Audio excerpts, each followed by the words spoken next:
We got to call it like we see it, and there is nothing to see but utter disappointment for the Cincinnati Bengals. Monday night's loss to the Commanders puts them in a hole that's virtually impossible to climb out of, and in this video, I'll explain why it goes down much deeper than just this season.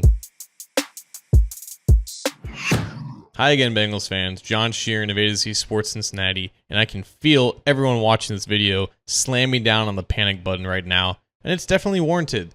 The Bengals are 0-3 on the season after falling to the Commanders 38-33. Joe Burrow's Bengals are 14-1 when they score that many points entering this game, but not even a garbage time touchdown could tip the scales. It was a defensive meltdown that did the Bengals in as Washington scored on all 6 of their possessions that didn't end in kneel downs. Combine that with 2 red zone trips that Burrow's offense didn't finish with touchdowns, and that's how you get a loss. But the real story here is something greater. It doesn't matter how the Bengals got to 0-3.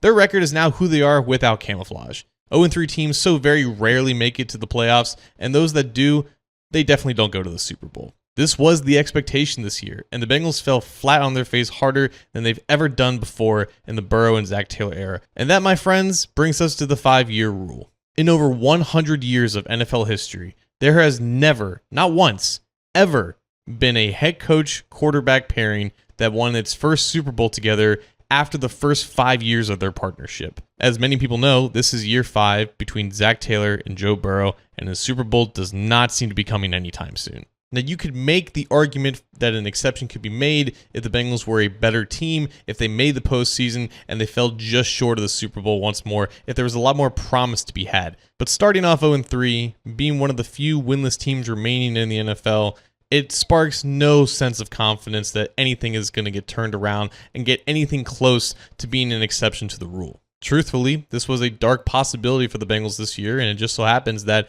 it arrived on their doorstep as soon as possible. Now, I'm not going to sit here and definitively say that Zach Taylor is a bad head coach, but as it stands today, they're beating absolutely 0 allegations that say that their Super Bowl window is closed. It looks pretty damn shut at the moment. And I get it. It's hard. It's tough to say that after not 3 weeks ago, there was legitimate hopes about winning the division again, going back to the playoffs and going back to the Super Bowl. All that was very real and tangible, but the results are the results, and climbing out of an 0-3 deficit to winning the Lombardi Trophy is damn near impossible. No, it is impossible, actually. Whether or not the Bengals try to make Zach Taylor an exception to the rule and give him a 6th season with Joe Burrow to win their first ring together remains to be seen, but that is what will need to happen if they do decide to keep this band together beyond this year.